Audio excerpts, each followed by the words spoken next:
मुमकिन तौर पर दुनिया में भी मरमेड का अफसाना पाया जाता है, खास तौर पर यूरोप में। एशिया में मरमेड की कहानी निस्बतन कम है। हमारी चीनी अफसानों में मरमेड से मुशाबहत रखने वाली मखलूक फेनिक्स और मलिका है, जिनका ऊपरी धड़ इंसान और निचला हिस्सा सांप होता है। तो ये दुनिया के अफसानवी किस्सों में मौजूद है। जादुई मखलूकात क्या ये वाकई वजूद रखती थी? सबसे पहले यूरोप की सबसे मशहूर मरमेड यूनानी अफसानों की समुद्री अफरीद सायरन है। ये सायरन अकेले नहीं होती, मरमेड को सायरन कहा जाता है। होमर की ओडिसी के मुताबिक समुद्री अफरीद सायरन सिसिली के करीब एक छोटे जजीरे पर रहती थी, जहां हर तरफ हड्डियां बिखरी थीं। ये हड्डियां क्यों थी?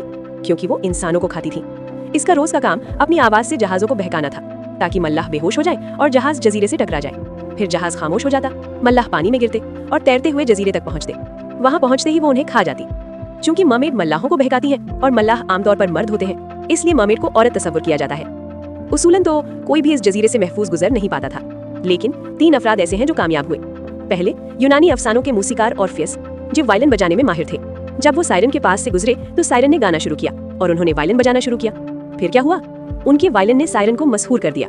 वो दंग रह गई, इतनी ताकतवर आवाज, और वो महफूज गुजर गए। यूनानी अफसानों के अलावा जर्मन अफसानों में भी ऐसी ही कहानियां हैं। जर्मन अफसानों की मरमेड लोरेलाई कहलाती है, जो राइन दरिया के एक बड़े पत्थर पर बैठी रहती थी।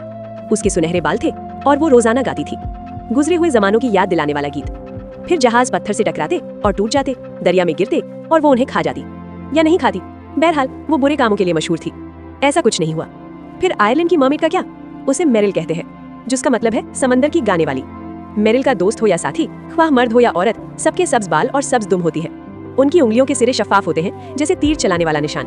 औरतों की मेरिल इंसानों से शादी कर सकती है, लेकिन पैदा होने वाले बच्चे के जिस्म पर छिलके होते हैं और हाथ जालीदार होते हैं। नॉर्वे की मरमेड की एक खास सलाहियत है, वो मुस्तकबिल देख सकती हैं। वो पेशीन गोई करने वाली होती हैं। मरमेड जो कुछ बताए वही होने वाला होता है। तो ख्वाह किसी भी मुल्क की बात हो, मरमेड का जाहिर होना आफत की निशानी समझा जाता है। ये एक नहुसत है। ये है यूरोप की मरमेड की पूरी दास्तान। इस दास्तान में मरमेड की शक्ल ये है: ऊपरी धड़ एक खूबसूरत औरत, नीचे मछली की दुम। ऐसी मखलूक जो गाने में माहिर है और अपने गानों से इंसानों को बहकाती है, फिर या तो उन्हें खाती है या आफत लाती है।